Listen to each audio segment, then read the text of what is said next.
الحمدللہ رب العالمین والصلاة والسلام علی رسولہ النبی الکریم وعلی آلہ واصحابہ اجمعین اما بعد فاعوذ باللہ من الشیطان الرجیم بسم اللہ الرحمن الرحیم کذبت عاد فکیف کان عذابی ونذر انا ارسلنا علیہم ریحا صرصرا فی یوم نحس مستمر تنزع الناس كأنهم أعجاز النخل منقعر فكيف كان عذابي ونذر ولقد يسرنا القرآن للذكر فهل من مدكر صدق الله مولانا العظيم اللهم صل على سيدنا مولانا محمد مبارك وسلم عليه صلاة سلاما كثيرا كثيرا انشاءاللہ آج سورہ قمر کی آیت نمبر 18 سے ہم اپنے سبق کا آغاز کر رہے ہیں۔ آج بھی اللہ رب العالمین نے کچھ ریفرنسز پیش کیے ہیں، جیسے نوح علیہ السلام کے بارے میں پچھلے درس میں ہم نے ریفرنس کے طور پہ پڑھا، اللہ رب العالمین نے ان کی قوم کا ذکر کیا۔ آج کچھ اور ریفرنسز ہیں۔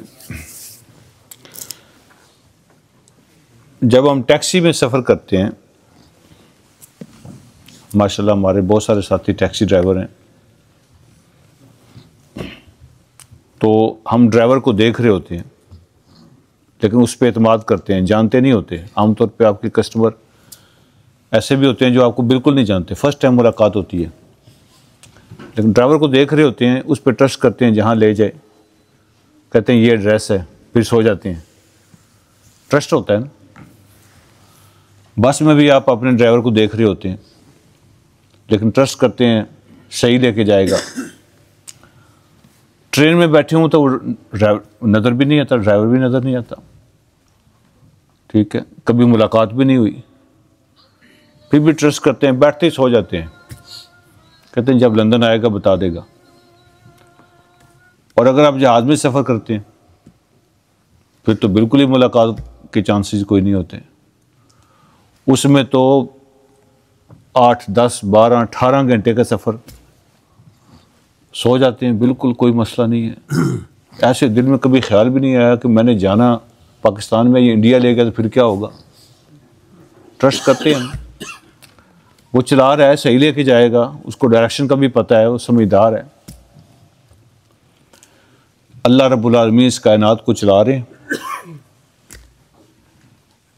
اور اللہ کو ہم نے کبھی دیکھا نہیں، لیکن جتنا ہمیں پائلٹ پہ اعتماد ہوتا ہے یا ٹرین کے ڈرائیور پہ ہوتا ہے اتنا اللہ پہ نہیں ہے۔ یہ نہیں ہم کہتے کہ اگر وہ چلا رہا ہے تو صحیح لے کے جائے گا، اس پہ ٹرسٹ کرتے ہیں، اس پہ اعتماد کرتے ہیں۔ اگر وہ اناؤنسمنٹ کوئی ہوتی ہے، ایروپلین میں کوئی اناؤنسمنٹ ہوتی ہے، آپ بڑے غور سے سنتے ہیں، اس پہ عمل بھی کرتے ہیں۔ جب اللہ کی طرف سے اناؤنسمنٹ ہوتی ہیں تو بندے پرواہ بھی نہیں کرتے۔ تو اللہ بھی اس کائنات کو ایک ڈائریکشن پہ لے کے جا رہے ہیں۔ ہماری اللہ سے ان آنکھوں سے ملاقات ہو یا نہ ہو، اس دل کے ساتھ ہماری ملاقات اللہ سے ہو چکی ہے، اس لیے اس پہ ایمان لائے ہیں نا۔ ہمیں یقین ہے کہ جس ڈائریکشن پہ بھی اللہ اس کو لے کے جائے گا وہ صحیح لے کے جاتا ہے۔ تو اللہ اناؤنسمنٹ کر رہے ہیں، یہاں پہ بتا رہے ہیں کہ کل کیا ہوا تھا، پرسوں کیا ہوا تھا، پچھلے ہفتے کیا ہوا تھا، 1000 سال پہلے کیا ہوا تھا، 500 سال پہلے کیا ہوا تھا، وہ ساری کہانیاں، وہ ہسٹری 1400 سال پہلے، 4000 سال پہلے، یہ ساری باتیں گزر چکی ہیں۔ جو آج تم کر رہے ہو لوگ کر چکے ہیں، جو تم آج سوچ رہے ہو نا لوگ سوچ چکے ہیں۔ جس چیز کا بخار اور خمار تمہیں آج چڑھا ہے لوگوں کو چڑھ چکا ہے۔ جو غرور تکبر تمہارے اندر پیدا ہو رہا ہے ان کو ہو چکا ہے اور وہ بھگت چکے ہیں۔ اب سیانے بنو تو ان کی مثالوں سے نصیحت حاصل کرو۔ اس لیے اللہ تعالیٰ اناؤنسمنٹ کرتے ہیں، اس کے بعد بار بار کہہ رہے ہیں اس صورت میں وَلَقَدْ يَسَّرْنَا الْقُرْآنَ لِلذِّكْرِ فَهَلْ مِن مُدَّكِرٍ۔ قرآن پڑھو، کچھ سمجھنا مشکل تو نہیں ہے، میں نے آسان مثالیں سمجھائی ہیں۔ ہے کوئی نصیحت حاصل کرنے والا؟ ہے کوئی غور کرنے والا؟ اللہ تعالیٰ بار بار پوچھ رہے ہیں۔ تو آج کے سبق کا جو آغاز ہو رہا ہے وہ قوم عاد کی سٹوری سے ہوتا ہے۔ کذبت عاد، بھائی غور سے سنو، ایک وقت وہ تھا کہ قوم عاد نے بھی انکار کر دیا تھا، نہیں مانتے. فَكَيْفَ كَانَ عَذَابِي وَنُذُرِ. پھر ان کے بارے میں پڑھو کیسا ہوا، کیسا تھا میرا عذاب اور کیسی تھی میری دھمکی، کیسے پکڑ آئی پھر میری ان کو. اچھا پھر اللہ کہتے ہیں تھوڑی سی تفصیل بتاتے ہیں. اِنَّا أَرْسَلْنَا عَلَيْهِمْ رِيحًا صَرْصَرًا. ہم نے ان پر طوفان بھیجا تھا.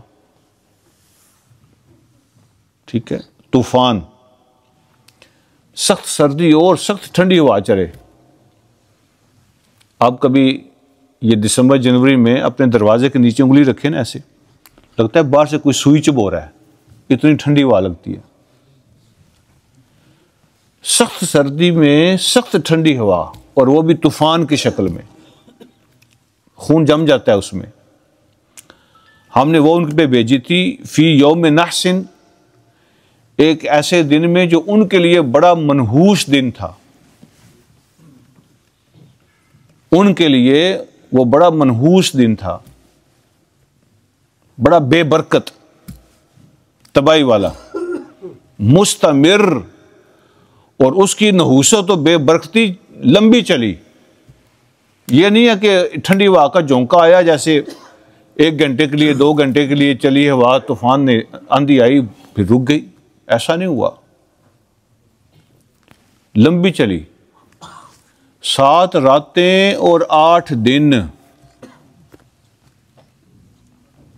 تند آندھی طوفان. اور ان کے لیے وہ بڑا نحس دن تھا، منحوس دن تھا. تو کچھ لوگوں نے کہا کہ بدھ کا دن تھا وہ، تو پھر وہ کہتے ہیں کہ بدھ کا دن جو ہے نا وہ منحوس دن ہوتا ہے.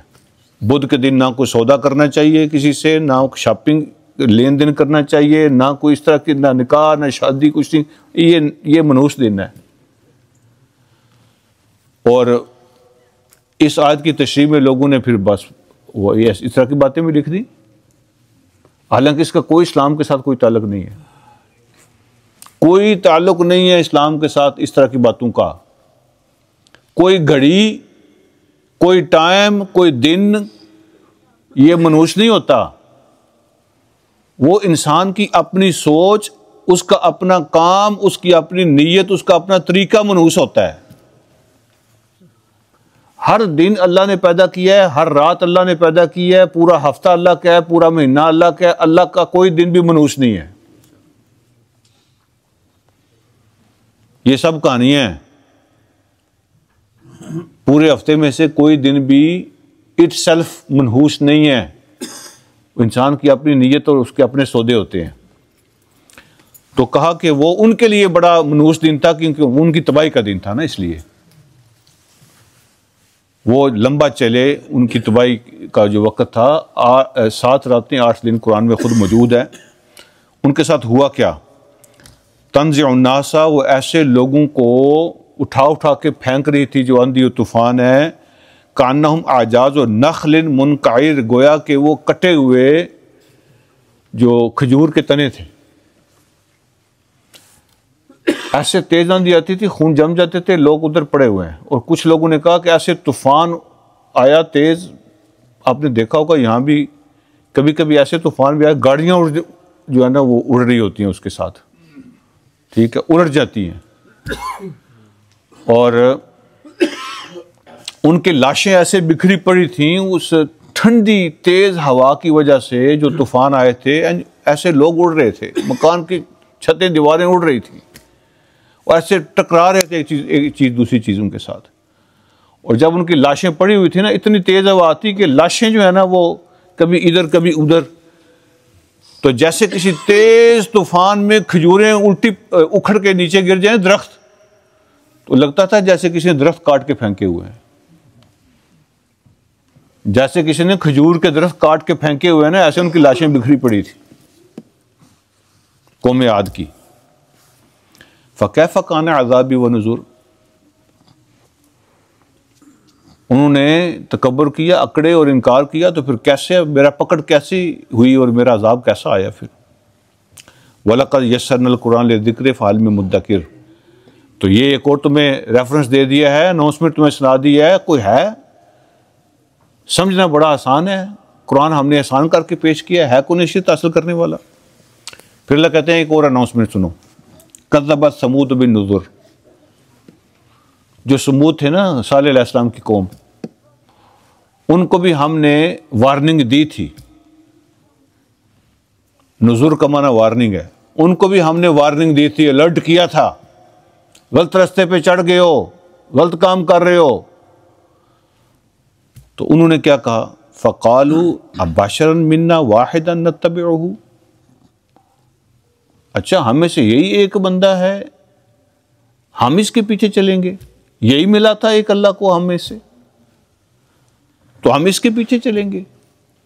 اِنَّ إِذًا لَفِي ضَلَالٍ وَسُعُورٍ، اگر ہم اس کے پیچھے چلیں گے تو پھر تو ہماری عقل ہی ماری گئی. ہماری تو عقل ماری گئی اگر ہم اس کے پیچھے چلیں. نہ دولت، نہ پیسہ، نہ حویلیاں، نہ فوجیں، نہ نوکر چاکر، نہ، تو اس کو دے دیا اللہ نے نبی بنایا ہے. اور ہم میں سے ایک بندے کو اللہ نے نبی بنا دیا، ایک انسان کو اللہ نے نبی بنا دیا. وہ یہ کہتے تھے اباشرن منا، ایک انسان، وہ کہتا ہے میں اللہ کا نبی ہوں. وہ کہتے تھے انسان نبی نہیں ہو سکتا، نبی انسان نہیں ہو سکتا، کوئی اور مخلوق ہوتی تو ہم مانتے. اور وہ بھی وہ جو ہمارے اندر پیدا ہوا، ہمارے ساتھ جوان ہوا، ہمارے ساتھ پلا بڑا، منا واحدن، وہ ہم میں سے ایک ہے. اس کے ابو کو ہم جانتے ہیں، اس کے دادا کو ہم جانتے ہیں، اس کے خاندان کو ہم جانتے ہیں، ہمارے اندر ہی پیدا ہوا، ادھر ہی پلا بڑا ہے، تو آپ کہتے ہیں میں نبی ہوں. ٹھیک ہے، کوئی کسی اور سیارے سے آتا، کوئی کسی اور علاقے سے آ جاتا، کوئی بڑا کوئی شخصیت ہوتی، کوئی اس کے ساتھ کوئی، تو پھر بھی کوئی اور بات تھی. ہم میں ہی پیدا ہوا ہے تو ہمیں ہی کہتا ہے میں، مجھ پہ وحی آ رہی ہے اور میں نبی ہوں. کیا ہماری عقلیں ماری گئی ہیں کہ ہم اس کے پیچھے چلیں؟ یہ جو شریکہ نہیں ہوتا جس کو پنجابی میں کہتے ہیں ہم شریکہ، وہ شریکہ سمجھتے ہیں؟ ایک ہوتا ہے شریکہ، کہتے ہیں ہمارے ہی خاندان کا بندہ ہے اور ہم سے بڑا بن رہا ہے، وہ کہتے ہیں میرے پیچھے چلو. ہاں جی، یہ کیسے ہو سکتا ہے؟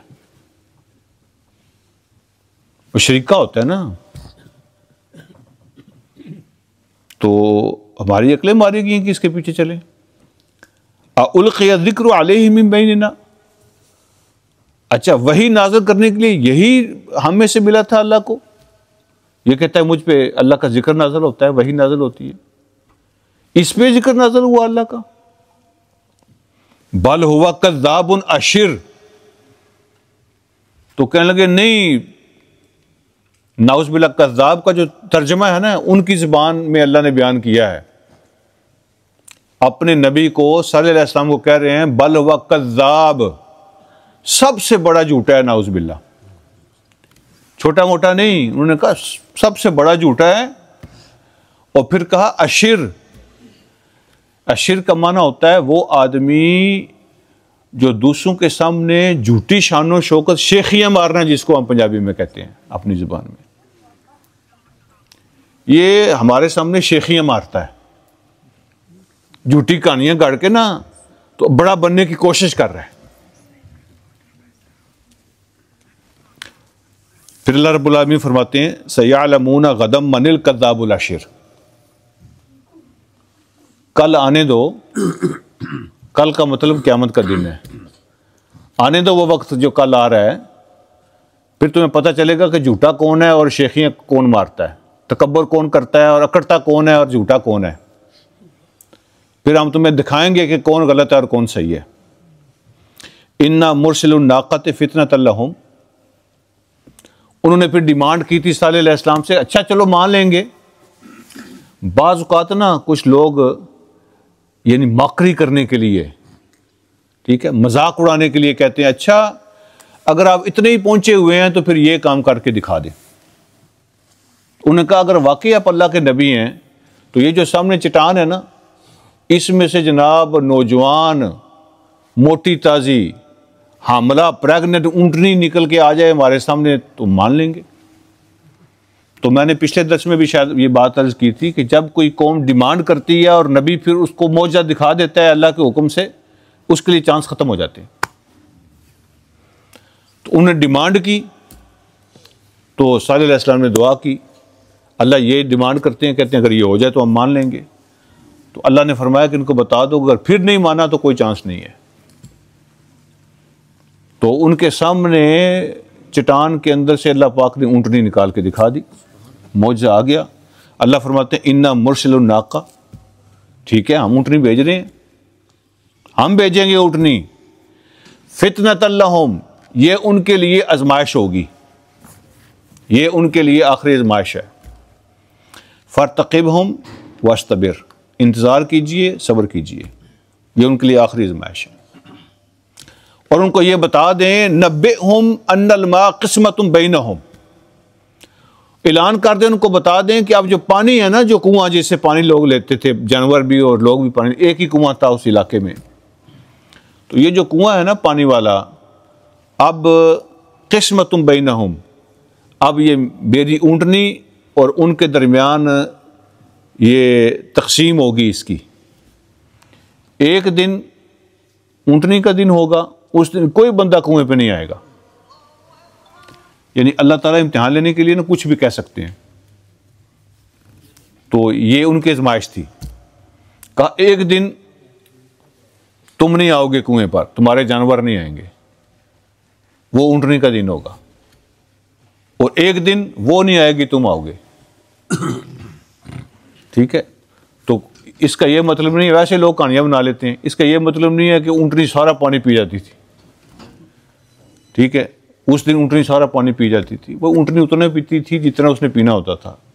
اللہ نے پابندی یہ لگائی تھی کہ جس دن اونٹنی کی باری ہوئے گی اس دن تم نہیں آؤ گے، ادھر کنویں پہ تم نہیں آؤ گے، تمہارے جانور پانی نہیں پئیں گے، اگلے دن تمہاری باری ہوگی۔ امتحان لینے کے لیے، چیک کرنے کے لیے، اللہ کوئی بھی پابندی لگا سکتے ہیں۔ کل شرب مختضر، ہر کے لیے اپنی اپنی باری ہوگی، جس دن اس کی باری ہے وہ آئے گی، جس دن تمہارے جانوروں کی باری ہے تمہاری باری تم آؤ گے، ٹھیک ہے، نہ اس کی باری میں ٹرن میں تم آؤ گے، نہ تمہاری ٹرن میں وہ آئے گی۔ کچھ عرصہ چلتا رہا، آپ کوئی پابندی ہو نا، اور وہ بھی جب کوئی دشمن ڈیمانڈ کرے اور وہ بندہ پوری کر دے تو چبھتی تو رہتی ہے وہ آنکھوں میں، اور بندے کو تکلیف ہوتی رہتی ہے، اندر ہی اندر دکھ جو ہے نا وہ بڑھتا رہتا ہے، اس کا غصہ بڑھتا رہتا ہے، برداشت نہیں ہوتی۔ وہ کچھ عرصہ تو انہوں نے برداشت کیا، پھر انہوں نے کہا یہ تو نہیں ہو سکتا، یہ ہم نہیں برداشت کریں گے۔ فنادوا صاحبہم، ایک بندہ تھا ان کا بڑا تیز، ہر کام میں جھگڑے میں حصہ لیتا تھا، ہر کام میں ٹانگ اڑا لیتا تھا، اور تھوڑا سا یعنی بعض لوگ ایسے ہوتے ہیں جھگڑالو، ڈرتے بھی نہیں ہیں، وہ ڈر خوف بھی نہیں ہوتا اس میں۔ انہوں نے کہا یار تم ہر جگہ پہ لڑ جاتے ہو، ہر کام میں حصہ لیتے ہو، ہر کسی کے گلے پڑ جاتے ہو، یہ بارہ کام تو ہی کرو۔ اس نے کہا بتاؤ، اس نے کہا یار یہ اونٹنی مارنی ہے۔ فنادوا صاحبہم، انہوں نے اپنے اس بندے کو بلایا، اس کے ذمہ کام لگایا، فتعاطى فعقر، اس نے وہ اپنے ذمہ لے لیا، وہ حد کراس کر دی، ٹھیک ہے، بے وقوفی کر دی، فعقر، اونٹنی کی ٹانگیں کاٹی اس کو قتل کر دیا۔ اس نے کہا ٹھیک ہے، ایک دن بیٹھا ایک جگہ پہ جس رستے سے وہ آتی جاتی تھی، اور پھر اونٹنی پہ حملہ کر کے اس کو مار دیا۔ مارا ایک بندے نے، لیکن عذاب پوری قوم پہ آیا، اس لیے کہ وہ سوچ میں، نیت میں اس کے ساتھ تھے، سپورٹ میں تھے، وہ چاہتے تھے، پسند کرتے تھے۔ یہ جو نیکی اور بدی ہوتی ہے نا، یہ بڑا سینسٹیو ایشو ہے، بہت سینسٹیو ایشو ہے۔ ایک بندہ دنیا کے ایک کونے میں رہتا ہے، گناہ دوسرے کونے میں ہوا ہے، وہ کبھی ادھر گیا بھی نہیں، لیکن وہ ان کاموں کو پسند کرتا ہے جو ادھر گناہ لوگ کر رہے تھے، ایسے کاموں کو وہ پسند کرتا ہے، وہ چاہتا ہے ایسے کام ہوں۔ تو اس کی یہ پسند اور چاہت کی وجہ سے وہ بھی ایسے ہی ہے جیسے وہ گناہ میں شریک ہے۔ اور ایک بندہ جو دنیا کے کونے میں ہے نا، نیکی دوسرے کونے میں ہوئی ہے، اچھا کام کوئی دوسرے کونے میں ہوا ہے، لیکن وہ بندہ ادھر بیٹھا ہوا ہے، وہ سوچتا رہتا ہے ایسے کاموں کے بارے میں، خواہش کرتا ہے کہ اللہ ایسے کام ہوں اور مجھے بھی موقع ملے، وہ پسند کرتا ہے اس طرح کے کاموں کو، اللہ اس کو بھی حصہ دیتے ہیں اس میں سے۔ تو جس کی سوچ، جس کی نیت، جس کی خواہش، جس کی سپورٹ ہوتی ہے نا اس طرح کی چیزوں میں، وہ بھی شامل ہوتا ہے۔ تو چونکہ پوری قوم کی سپورٹ اس کو شامل تھی، کسی کی زبانی، کسی کی اس کو ابارنے میں، کسی کو کس طرح، اللہ کریم نے سب کو ظلم میں شامل سمجھا ہے، جرم میں شامل سمجھا ہے۔ تو اللہ فرماتے ہیں فَكَيْفَ كَانَ عَذَابِي وَنُذُرِ، پھر ان پہ جو میرا عذاب ہے وہ کیسا تھا، کیا ہوا تھا؟ اِنَّا أَرْسَلْنَا عَلَيْهِمْ صَيْحَةً وَاحِدًا، ایک دھماکہ ہوا تھا، سخت زوردار دھماکہ ہوا، جیسے ہوتا ہے تیز دھماکہ ہو، بندے کے جگر پھٹ جائے، کان پھٹ جائیں، تو ایسے ایک دھماکہ ہوا تھا بڑا سخت قسم کا۔ فَكَانُوا كَحَشِيمٍ مُحْتَضِرٍ، وہ ایسے اللہ کریم نے اس دھماکے کے ساتھ ان کو پیس دیا تھا، اللہ کہتے ہیں جیسے جانور کے پاؤں کے، جانوروں جہاں سے جانور گزرتے رہتے ہیں نا، تو وہاں پہ جو گھاس تن کے، لکڑیاں وکڑیاں چورا بن جاتی ہیں ان کے چلنے کی وجہ سے، چل چل کے تو اللہ کہتے ہیں اس طرح ہم نے چورا بنا دیا اس کو، پوری قوم کو ایسے کرش کر دیا تھا اس دھماکے کے اندر۔ تو ہم نے لکڑی کا چورا بنا دیا، اس کو بورا بنا دیا ان کو ایسے، یعنی باڈی بھی ان کی کسی کی سلامت نہیں ملی، اللہ نے پیسز کے اندر ان کو دھماکے کے اندر تباہ کر دیا۔ وَلَقَدْ يَسَّرْنَا الْقُرْآنَ لِلذِّكْرِ فَهَلْ مِن مُدَّكِرٍ، ہم تو اس طرح آسان کر کے مثالیں سمجھا رہے ہیں، بھائی ہے کوئی سمجھنے والا؟ بار بار اللہ یہ سوال پوچھ رہے ہیں۔ پھر کہا اچھا ایک اور اناؤنسمنٹ سنو، ایک اور سین دیکھو، کذبت قوم لوط بالنذر، جو لوط علیہ السلام کی قوم تھی نا، انہوں نے بھی یہ جو الرٹ تھے، یہ جو وارننگ تھی، یہ جو دھمکیاں تھیں، نہیں مانا، کہا سب جھوٹ ہے، سب کہانیاں، نہیں مانتے۔ پھر کیا ہوا؟ اِنَّا أَرْسَلْنَا عَلَيْهِمْ حَاصِبًا، ہم نے ان پہ جو ہے نا وہ گرم تیز آندھی بھیجی، طوفان بھیجا، إِلَّا آلَ لوط، سوائے ان کے وہ بچے جو لوط علیہ السلام کے ساتھی تھے، ماننے والے تھے۔ آل کا ایک معنی جو ہے نا فالورز بھی ہوتا ہے۔ نجیناہم بسحر، ہم نے ان کو بچا لیا سحری کے وقت۔ تو آپ جانتے ہیں نا آگے وہ بات آ رہی ہے قرآن کی زبان میں کہ فرشتے آئے تھے لڑکوں کی شکل میں لوط علیہ السلام کے گھر میں، تو ایک دو بندے گلی میں گزرتے انہوں نے دیکھ لیا، دوسرے کو بتایا، تیسرے کو بتایا، چوتھے، وہ گروپ سارے اکٹھے ہو کے آ گئے، لوط علیہ السلام کے گھر کا گھیرا کر لیا، تو کہا کہ وہ نکالو باہر ان کو، ہم ان کو لینے آئے ہیں۔ تو انہوں نے کہا کہ خدا کا خوف کرو، میرے مہمان ہیں۔ تو مہمانوں کے سامنے گاؤں کی بھی عزت ہوتی ہے، فیملی کی بھی عزت ہوتی ہے، عزت کا خیال کرو۔ انہوں نے کہا ہم نے تمہیں منع کیا تھا کہ ہر بندے کو اپنے گھر میں نہ بلایا کرو، تو یہ تمہاری غلطی ہے، تم نے ان کو گھر میں بٹھایا ہوا ہے، شکار ہمارا ہے، ہم لینے آئے ہیں، بس ہمیں تمہاری عزت کا نہیں پتہ، ان کو نکالو۔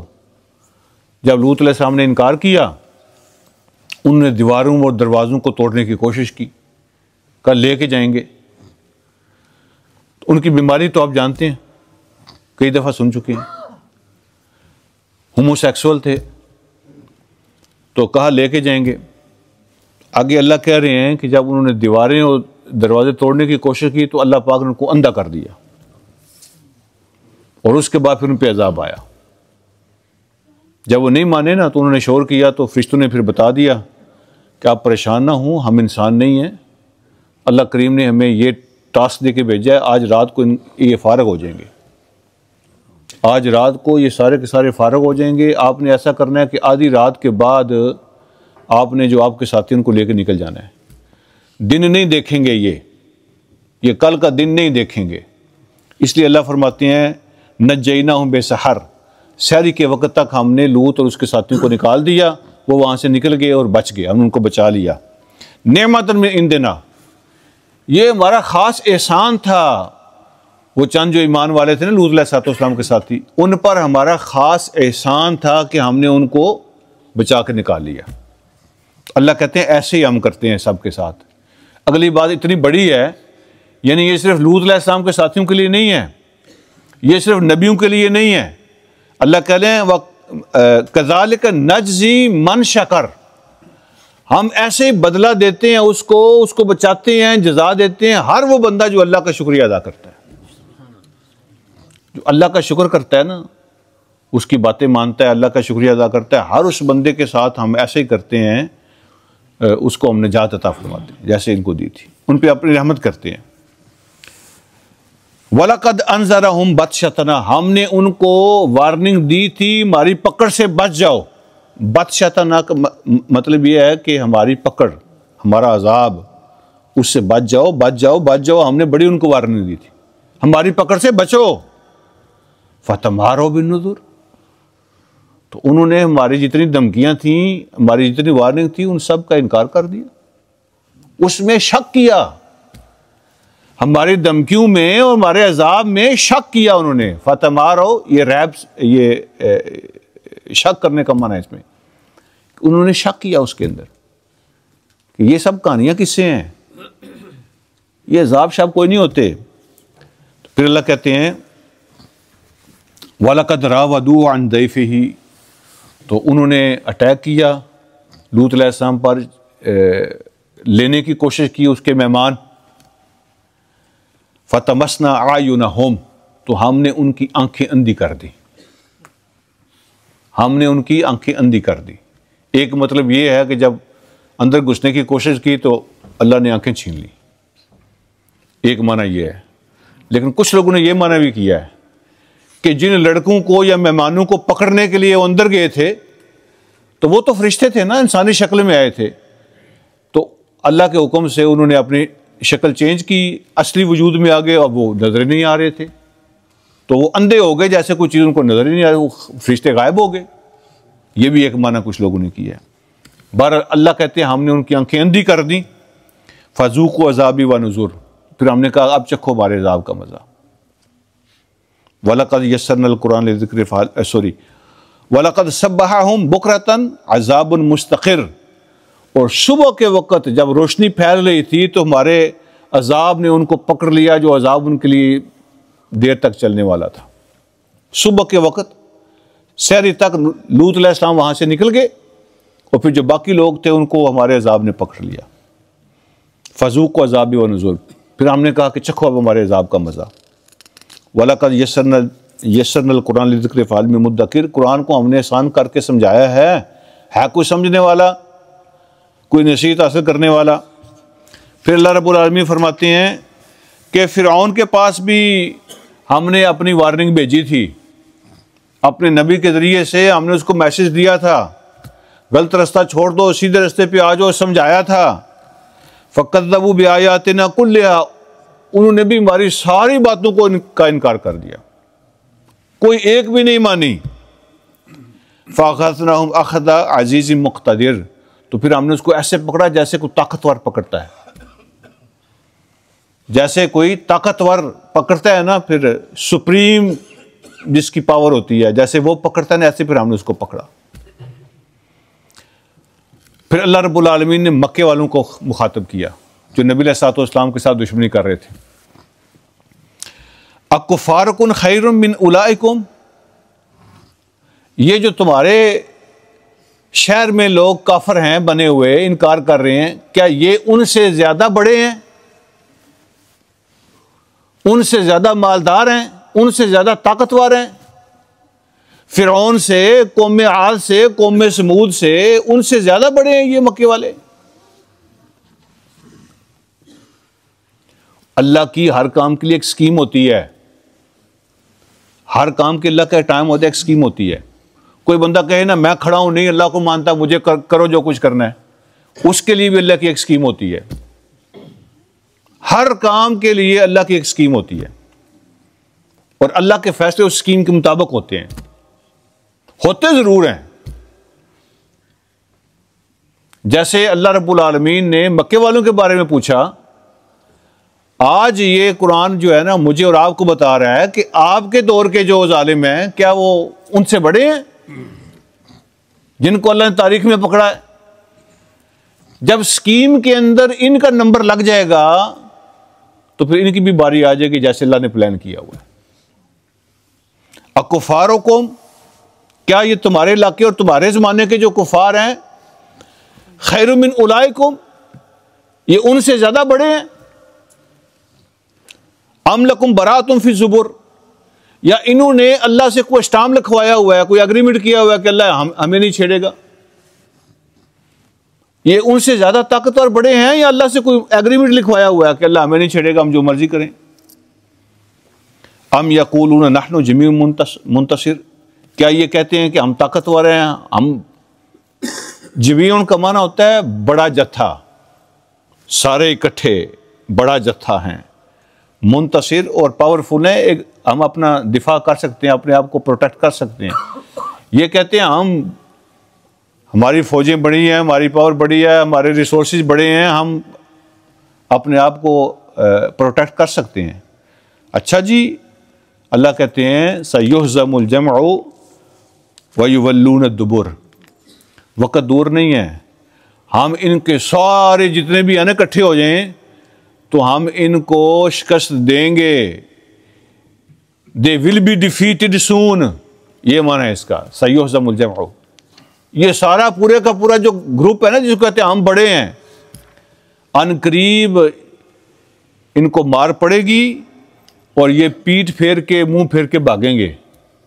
اور جب یہ سورت نازل ہوئی نا، یہ آیت نازل ہوئی، تو اس کے ساتھ 8 سال کے بعد یہ غزوہ بدر ہوا۔ تو وہاں کیا ہوا تھا پھر؟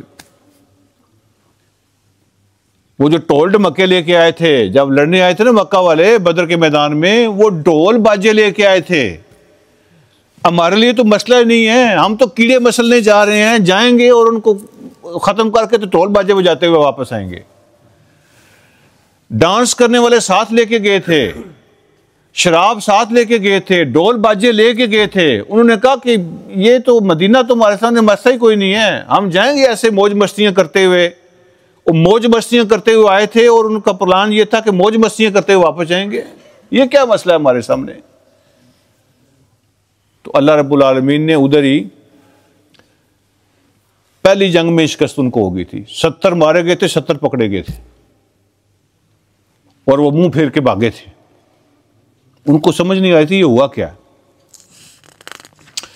پھر اللہ رب العالمین فرماتے ہیں بل الساعۃ موعدہم والساعۃ ادھیٰ وامر، اصل میں قیامت جو ہے نا یہ ان کا انجام ہے، وہاں سارے فیصلے ہوں گے، اور قیامت جو ہے نا بڑی ڈاڈی ہے۔